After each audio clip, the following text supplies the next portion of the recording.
Jack Winslade starred on his first-class debut to help Essex take total control of the LV County Championship match with Derbyshire on the second day at the 3A County Ground. Day 2 began with Mark Bettini looking to add to his overnight 70, which had helped his team to an imposing score of 360 for 6 on the first day. He and his overnight partner James Foster, who resumed his innings on 9, were both soon off and running on a delightful late summer's morning, a good one in which to ply your trade as a batsman, or so it seemed at this stage of the day in any case.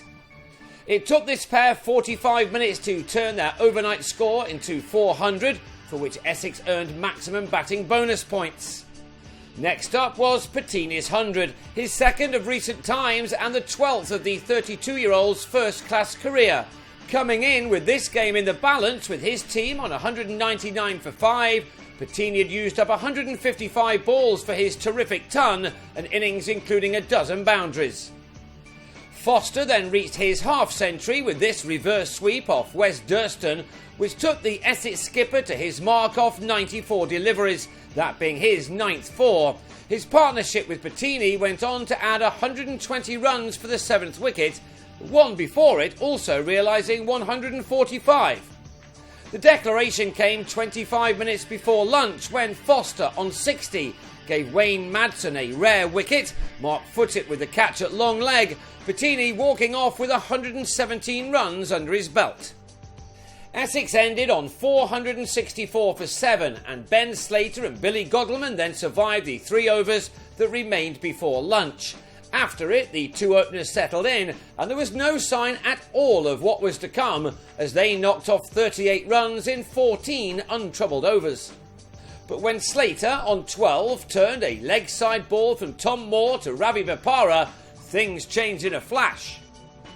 That wicket had come off Moore's second delivery of the match, and with his third he also had Chesney Hughes caught by Bettini off a top-edged pull shot.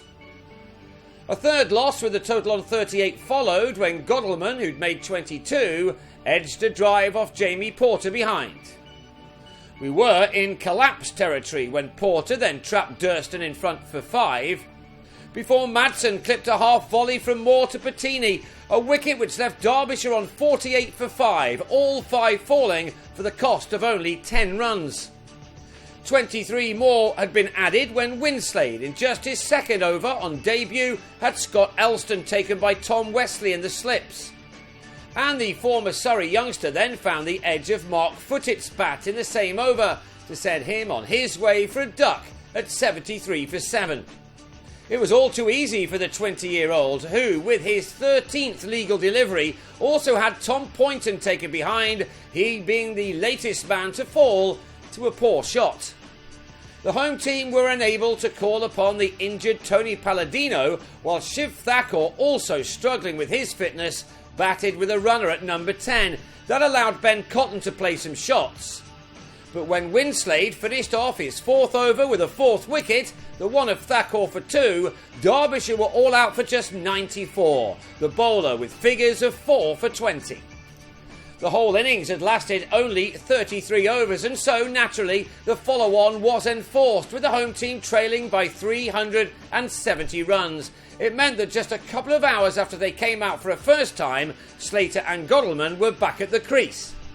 This time they opened up with a partnership of 35, that being ended when Godleman, on 23 this time, was very well held by Dan Lawrence off the bowling of Jesse Ryder, who had his first wicket of the match.